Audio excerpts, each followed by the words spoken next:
The gavel slammed down. Sold for $1 single. Sarah clutched her shivering 7-year-old son, holding a worthless piece of paper.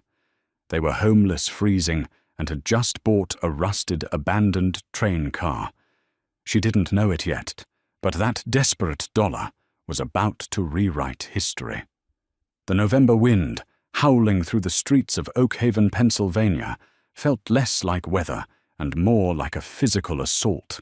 Sarah Jenkins stood on the cracked pavement of the county courthouse steps, her threadbare wool coat wrapped tightly around her thin frame. Beside her, her 7-year-old son Leo buried his face into her side, his small hands gripping the fabric of her pockets.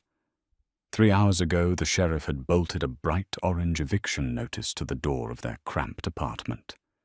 Sarah's bank account held exactly $14.63. Desperation has a distinct metallic taste, and Sarah had been swallowing it for months. After her husband's sudden passing, 2 years prior, the medical bills had swallowed their savings, their car, and finally their home. She had come to the Oak Haven County tax default auction on a wild, irrational hope.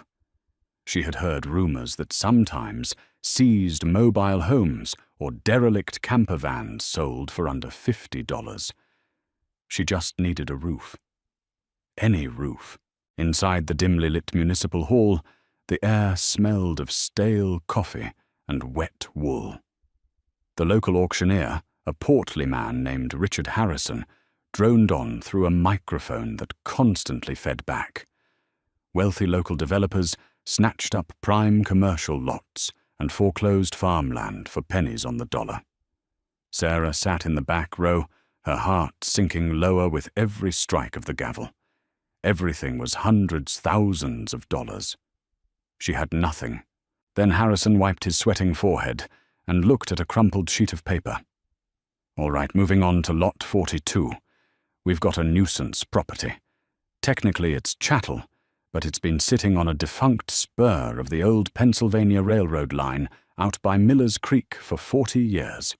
3 decommissioned 1920s Pullman sleeper cars. Rusted out, abandoned. Buyer takes immediate ownership and assumes all liability for the asbestos and removal. Bidding starts at $1,000. The room was dead silent. A few contractors chuckled. Moving 3 massive 90-ton steel train cars with no functioning wheels off a dead track would cost tens of thousands of dollars. They were a massive financial trap. $500, Harrison asked, leaning on the podium. Silence. $100. Come on, folks, the city council wants these off the ledger today. Do I hear 50? Sarah's heart hammered against her ribs. She looked down at Leo, whose lips were tinged blue from the lingering cold. They had nowhere to go tonight. The homeless shelters in the next town were completely full. They would freeze on the streets. She didn't care about the liability. She didn't care about the city council. She only heard 2 words, sleeper cars. That meant walls. That meant a roof. $1. Harrison sighed, rubbing his temples.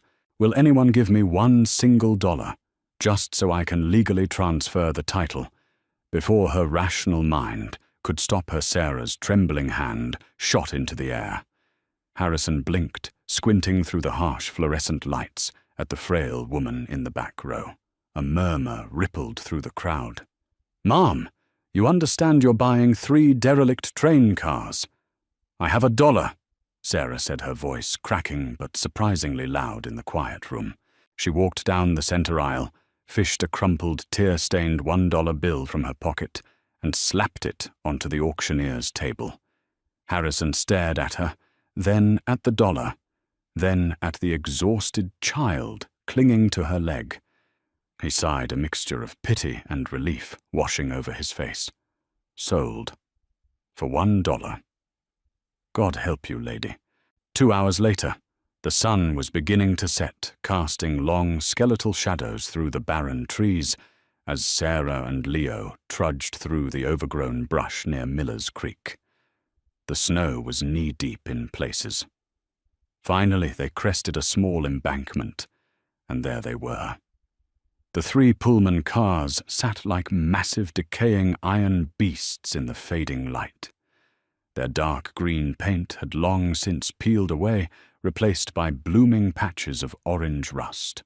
Dead ivy choked the iron wheels, and several of the thick glass windows were shattered, gaping like blind eyes. It looked like a graveyard. Leo stopped walking. His small hand squeezed hers tightly. He looked up at the looming, terrifying metal structures, then up at his mother. Tears welled in his large brown eyes. "Mum," he whispered, his voice trembling. "Where will we sleep in there?" Sarah choked back a sob. She dropped to her knees in the snow, taking his cold face in her hands. "It looks scary right now, baby. But it's ours. It's an adventure. We're going to make it a castle, I promise." She forced the heavy rusted iron door of the middle car, open the hinges, screaming in protest. Inside, the air was stagnant, smelling of ancient dust, damp wood, and old oil. But as her eyes adjusted to the gloom, she gasped. Beneath the decades of rot and vandalism, the ghosts of Gilded Age luxury remained. Intricate mahogany wood paneling lined the curved walls. Faded, water-stained velvet curtains hung over the unbroken windows. And most importantly, the roof in this section was completely intact. There was no wind. They huddled together that first night on a pile of blankets Sarah had carried in her duffel bag, nestled into what used to be a first-class private cabin. The cold was bitter, but they were shielded from the biting wind. As Leo finally drifted off to sleep against her chest, Sarah stared up at the peeling tin ceiling, terrified of the future, entirely unaware that the rusted metal cage they were sleeping in held a secret that had been buried for nearly a century. The first week in the Pullman cars was a masterclass in brutal survival. Sarah managed to secure a small kerosene heater from a sympathetic local hardware store owner in exchange for sweeping his floors. It provided just enough warmth in the central cabin of car 407 to keep the frostbite at bay. They boiled snow over a camp stove for drinking water and ate canned beans by the light of a single battery-powered lantern. To keep her mind from shattering under the weight of their poverty, Sarah threw herself into cleaning. It was a manic, desperate kind of labor. If she could just scrub away the grime, she reasoned it would feel like a home. She found a stash of heavy-duty garbage bags and began clearing out the debris-rotted seat cushions, broken glass, and rusted metal fixtures. It was during this meticulous cleaning that the first strange thing happened. On their 8th morning, a sleek black Mercedes SUV pulled up to the edge of the embankment, its tires crunching loudly on the frozen gravel. Sarah watched through a dirty window, her heart leaping into her throat. She expected the police, or perhaps child services, coming to take Leo away because of their living conditions. Instead, a tall, impeccably dressed man in a tailored cashmere overcoat stepped out. Sarah stepped out onto the rusted metal balcony of the train, her breath pluming in the freezing air. "Sarah Jenkins," the man called out, picking his way carefully through the weeds. He had a sharp, predatory smile. "My name is Thomas Caldwell. I'm a real estate developer here in Oakhaven." Sarah gripped the frozen iron railing. "If this is about moving the trains, the auctioneer said I had a grace period." No, nothing like that," Caldwell interrupted smoothly, stopping at the base of the train. He looked at the rusted behemoths with a strange, intense hunger in his eyes. "I represent a private historical society. We just learned that these specific cars were sold at the tax auction. We've been looking for authentic 1920s Pullman stock for a museum project.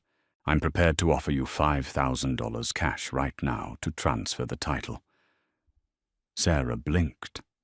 $5,000? It was more money than she had seen in years. It meant a warm apartment, real food, a bed for Leo. She opened her mouth to say yes, but something stopped her. Caldwell's eyes weren't on her. They were darting frantically over the riveted exterior of car 407, scanning it like a man looking for a specific mark. He was sweating despite the bitter cold. 5,000, Sarah repeated slowly. To move 90 tons of scrap metal that everyone else refused to buy for $1. Caldwell's smile tightened. We value history, Ms. Jenkins. 7,000. That's my final offer. You can walk away today and put your boy in a warm hotel. He was pushing too hard. The urgency in his voice was a glaring red flag. Sarah's maternal instincts, honed by years of hardship, flared brightly. He doesn't want the train, she realized suddenly. He wants something inside it. I think I'll hold on to them for now, Sarah said firmly, stepping back inside and slamming the heavy iron door before Caldwell could protest. She locked the deadbolt, her hands shaking. Caldwell yelled something muffled through the glass, kicked the side of the train in a sudden burst of rage, and finally drove away. When the car was out of sight, Sarah turned and looked at the interior of car 407. Her gaze swept over the ornate dark mahogany walls. Why was a millionaire developer desperate for a rotting train? She grabbed her flashlight and began inspecting every inch of the master cabin. She ran her hands over the wooden panels, feeling the intricate carvings. Most of it was solid, but as she pressed against a section of paneling near the floorboards behind, where an old velvet armchair used to sit, the wood groaned. She knocked on it. Thud. Thud. Solid. She moved 2 feet to the right and knocked again. Hollow. It was a faint difference, but unmistakable. There was a void behind the wood. Sarah's pulse raced. She rushed to her modest tool bag and pulled out a heavy rusted tire iron she had found on the tracks. She wedged the flattened edge of the iron into the seam of the mahogany panel. The wood was swollen with decades of moisture, stubborn and unyielding. She threw her entire body weight against the iron, gritting her teeth. With a loud, violent crack, the century-old brass nails gave way, and the mahogany panel splintered outward, crashing to the floor in a cloud of ancient, choking dust. Sarah coughed, waving the dust away, and shined her flashlight into the dark cavity between the interior wood and the exterior steel hull. It wasn't a natural gap. It was a perfectly constructed, lead-lined compartment. And it wasn't empty. Sitting in the darkness were 4 heavy olive-green canvas bags, tightly bound with thick wire. They looked like old bank bags, the fabric stiff and discolored with age. Beside them rested a heavy black iron lockbox and a leather-bound ledger. With trembling hands, Sarah reached into the cold void and dragged the first canvas bag out onto the floor. It was astonishingly heavy, easily 40 pounds. She grabbed a pair of pliers and snapped the brittle wire sealing the top. She opened the neck of the bag and aimed her flashlight inside. Sarah stopped breathing. The light hit the contents, reflecting a warm, mesmerizing golden glow that painted the walls of the dark train car. The bag was filled to the brim with coins, but they weren't just any coins. They were massive, heavy, and struck with the image of an eagle in flight. She reached in and pulled one out. It was pristine, heavy in her palm, stamped with the year 1933. Solid gold. A single tear slipped down Sarah's cheek as she stared at the gleaming metal. She didn't know yet that she was holding one of the lost reserves of Arthur Pendleton, an eccentric railroad baron who vanished during the Great Depression. She didn't know that each of those coins was worth roughly $100,000 at auction. All Sarah Jenkins knew was that her son was never ever going to sleep in the cold again. But outside in the distance, the sound of a returning engine broke the silence of the woods. Caldwell had come back, and this time he wasn't alone. The low, guttural growl of a heavy-duty engine cut through the silent, frozen woods. Sarah's heart slammed against her ribs, the golden glow of the 1933 double eagle coin in her hand, suddenly feeling like a burning coal. She peeked through a crack in the velvet curtains.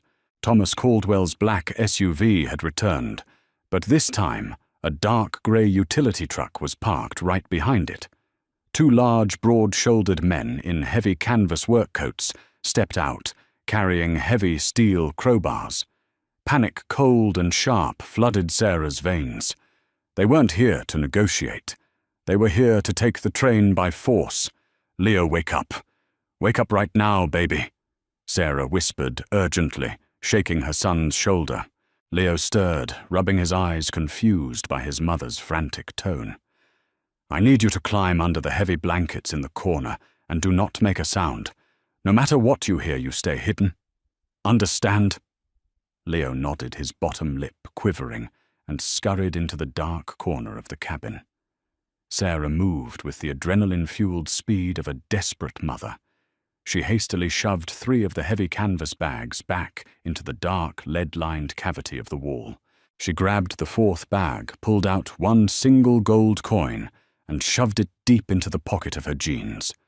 She then grabbed the leather-bound ledger, wrapping it in a plastic grocery bag, and stuffed it into her son's small backpack. She violently pushed the splintered mahogany panel back into place, kicking a rusted metal toolbox in front of it to hide the crack. Outside, heavy boots crunched on the icy gravel. "Miss Jenkins," Caldwell's voice rang out, stripped of its previous smooth charm. It was harsh, echoing off the steel hull of the train. "I know you're in there. We noticed some structural damage to the undercarriage. My men need to come inside to ensure the chassis is safe. City ordinances." "I have the title," Sarah yelled back, her voice shaking but defiant through the thick glass. "You are trespassing on private property. Leave right now." "Break the door," Caldwell muttered to his men, loud enough for Sarah to hear. The sound of heavy steel scraping against rusted iron sent a shock wave of terror through the train car. The men wedged their crowbars into the seam of the main cabin door. The century-old hinges groaned in agony. Sarah backed away, her eyes darting around the dimly lit cabin. She needed a weapon. She grabbed a massive 2-foot-long iron brake wrench she had found under a seat earlier that week, gripping it so tightly her knuckles turned white. Crack! The outer locking mechanism gave way, but the heavy internal deadbolt held firm. The men cursed, raining heavy blows against the thick iron door. The entire train car shuddered with every strike. Leo whimpered from beneath his blankets. Sarah pulled out her cheap, prepaid emergency phone. She had exactly 12 minutes of battery left. She dialed 911, her fingers slipping on the plastic buttons. "Oakhaven Emergency Dispatch," a bored voice answered. "I need police at the old Millers Creek train spur." "Right now," Sarah screamed over the sound of breaking metal. "Men are trying to break into my home with crowbars. They're trying to kill us." "Ma'am, the Millers Creek spur is abandoned. Are you a trespasser?" "I own the train cars. My name is Sarah Jenkins. I bought them at the county auction. Please, they're breaking through the door." Another violent smash shattered the small reinforced glass window on the door. A gloved hand reached through, fumbling for the internal deadbolt. Sarah didn't think. She just reacted. She swung the heavy iron wrench with every ounce of strength her malnourished body possessed, bringing it down hard on the intruder's wrist. A howl of pain echoed in the night air, and the hand quickly retreated. "You crazy witch!" one of the men roared from outside. "The police are on their way," Sarah screamed, her chest heaving. "They are 2 minutes out. You want to go to prison over a rusted train. Caldwell." Silence fell over the embankment, save for the heavy breathing of the men outside. Caldwell cursed violently. "This isn't over, you homeless trash," Caldwell hissed through the broken window. "You have no idea what you're sitting on. You don't have the money or the power to keep it." Tires spun in the snow as the truck sped away, disappearing just as the distant wailing sirens of Oakhaven police cruisers began to echo through the trees. When the police finally arrived, they were skeptical. Officer Miller, a seasoned local cop, looked at the broken glass and then at Sarah's auction receipt.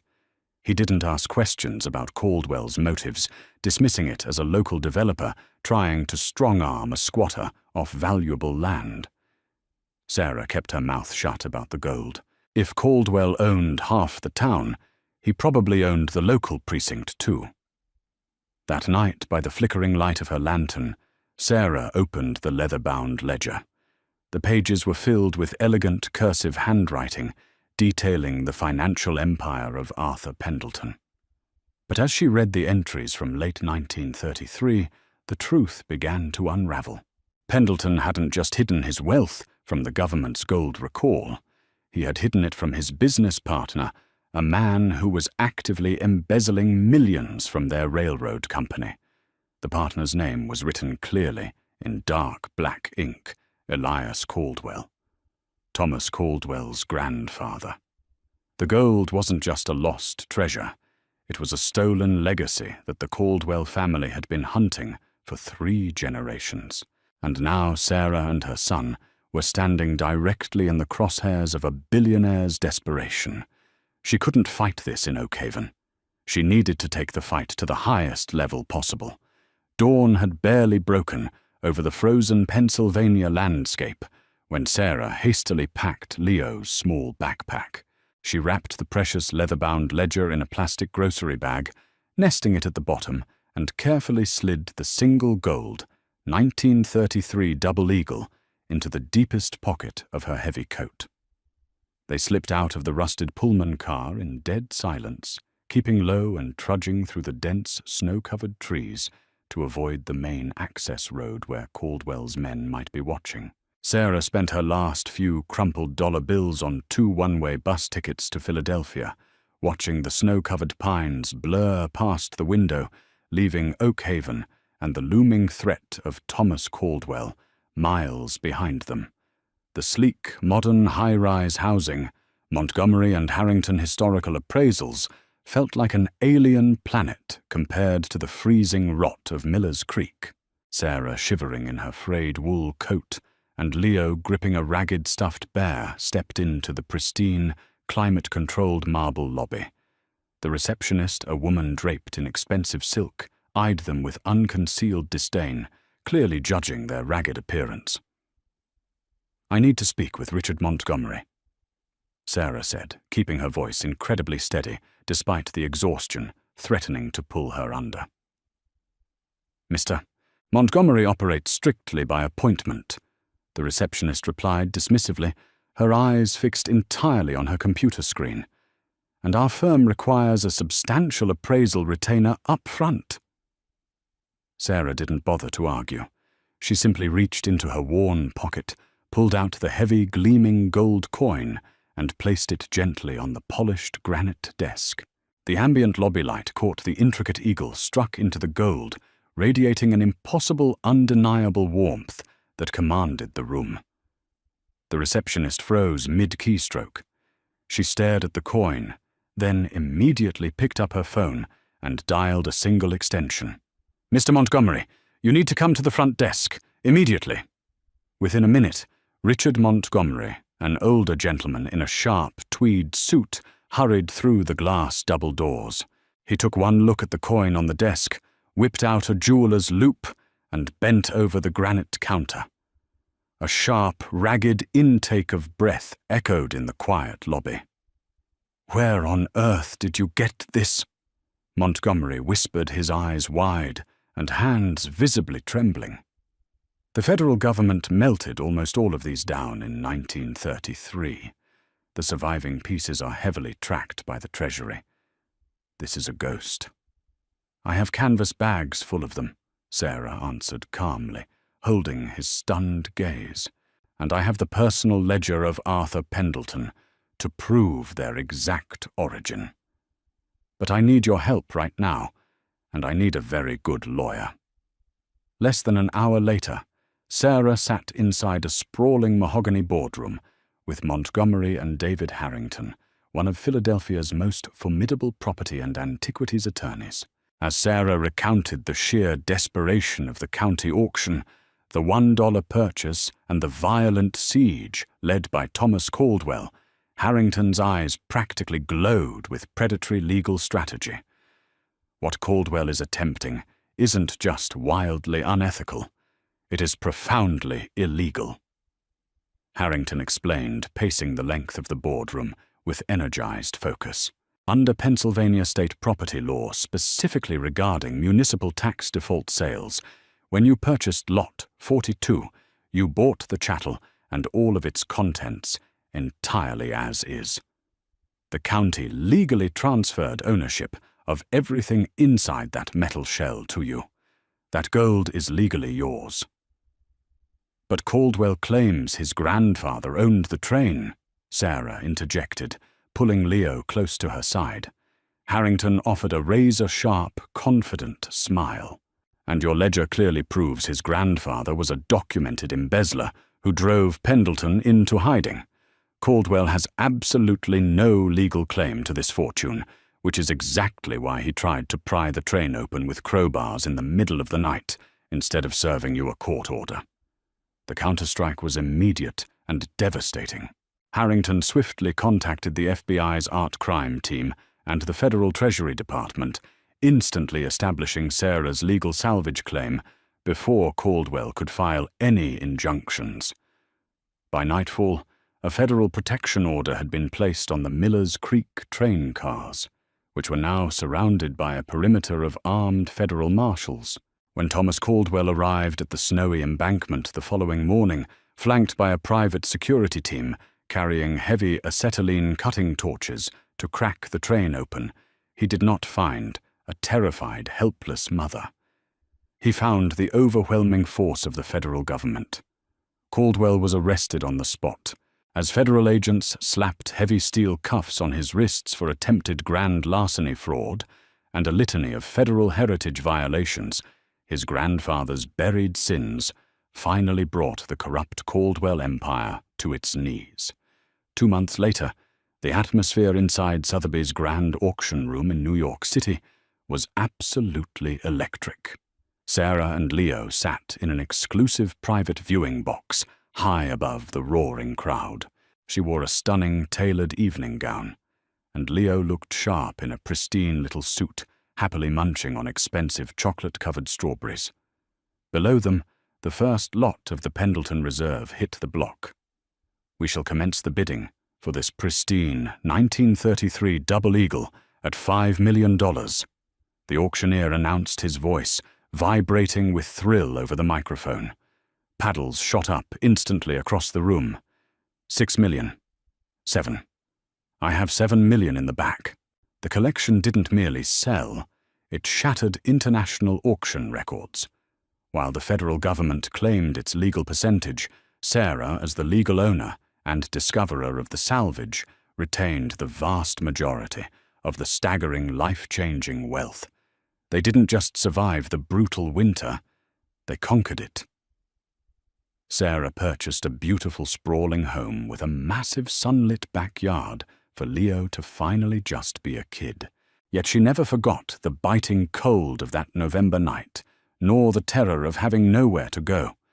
Using a significant portion of her immense wealth, she founded the Jenkins Foundation, a charity fully dedicated to building high-quality transitional housing for single mothers facing eviction.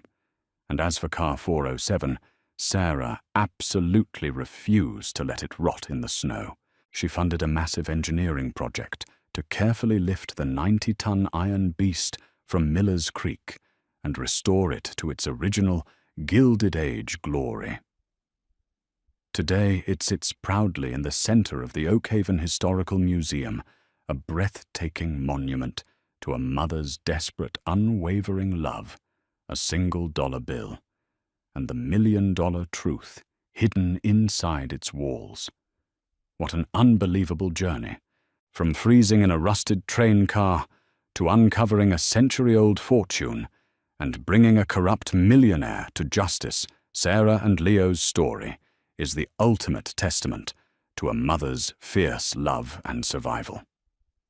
If this incredible real-life twist left you amazed, please hit that like button and share the video with your friends and family. Make sure to subscribe to the channel and turn on notifications so you never miss out on more thrilling, true-life, hidden treasure stories.